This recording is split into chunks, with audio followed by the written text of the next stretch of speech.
Mga tol, magkakabit na ako ng bagong timing chain. So kung gusto nyo mapanood kung paano ko binaklas ito mga tol, nasa playlist ko mga tol, no? Panoorin nyo lang doon.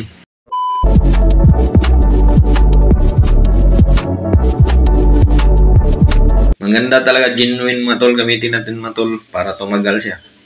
So genuine timing chain to mga tol.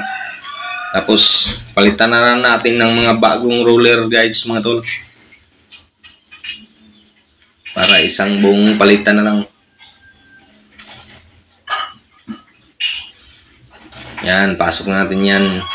So gagamit lang tayo ng alambre mga tol. Pag mahirapan tayong mag pasok sa timing chain na bago, yan, gamit tayo ng alambre. Sungkitin natin yan.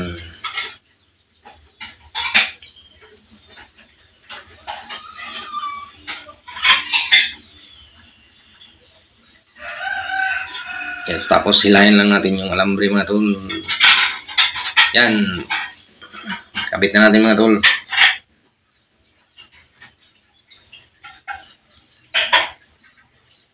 Tapos ibalik na natin yung bago na roller guide mga tol.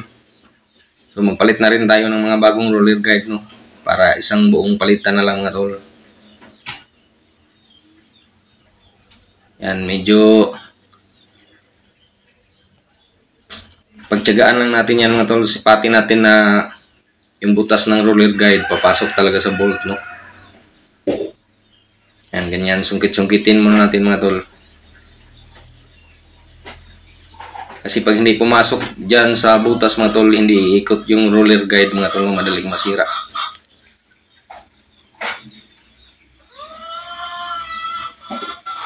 Yan, gumamit ako ng pako dyan mga tol.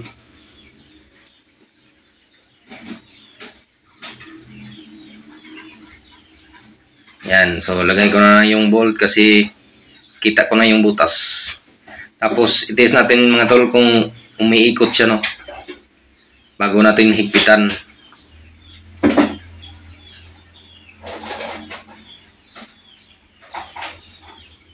Yan mga tol, test natin ulit.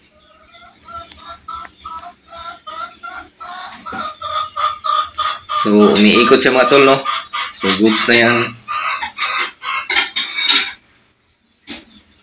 Kunting higpit na lang. Tapos itong roller guide naman sa taas mga tol, yan, bago rin yan, palitan na natin. Yun. Tapos balik na natin yung cam sprocket mga tol. So siguraduhin mo na nakatap mga tol, no? Kung may butas yan mga tol, may maliit na dot yung cam sprocket mga tol. Kailangan na katapat dyan sa may hiwa ng cylinder head.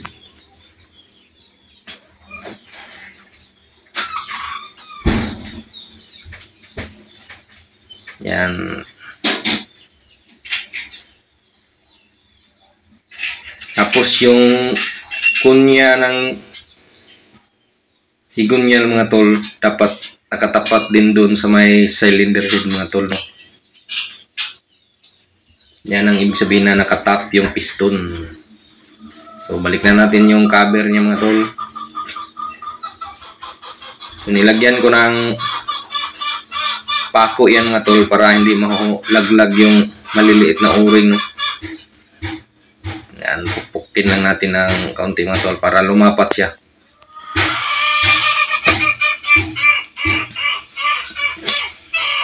So lalagay na natin yung bolt mga tol, higpitan na natin.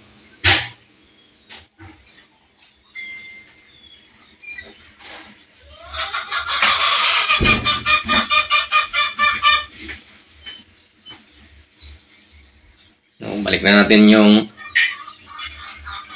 starter chain mga tol, tsaka yung Bendix drive. Yan, sabay yan sa dalawa mga tol. Tapos lagyan natin ng circlip lock.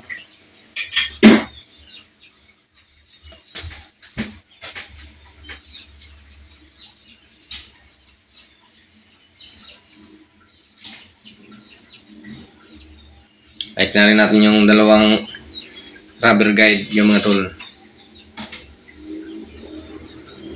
Tapos yung lock ng Bendix drive.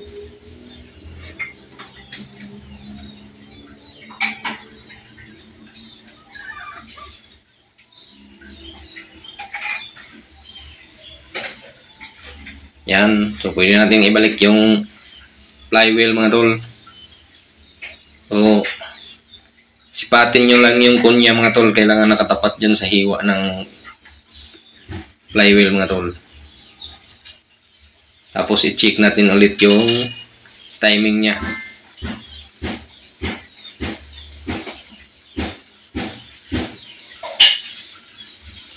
Yan, ipitan na natin yung flywheel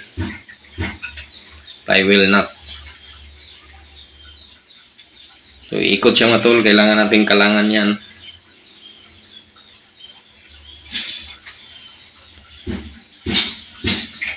So, mahirap dito pag gumamit ng T-wrench mga tol. So, gagamit lang tayo ng maliit na bolt. Kalang natin dyan. Tapos, doon din sa may cambio. Yan, mahigpit mga tol. So, balik na natin yung bolt ng cam sprocket mga tol.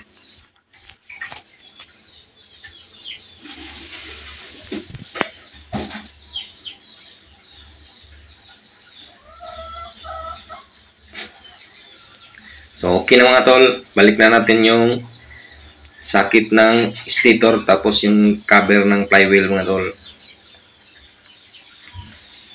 Yan, tapos mayroong 4 na bolt yan mga tol. 8mm.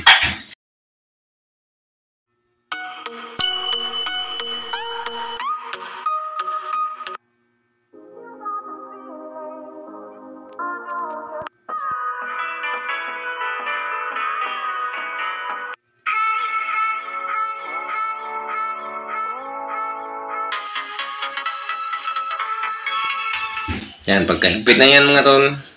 Goods na yan mga tol. Okay na yan.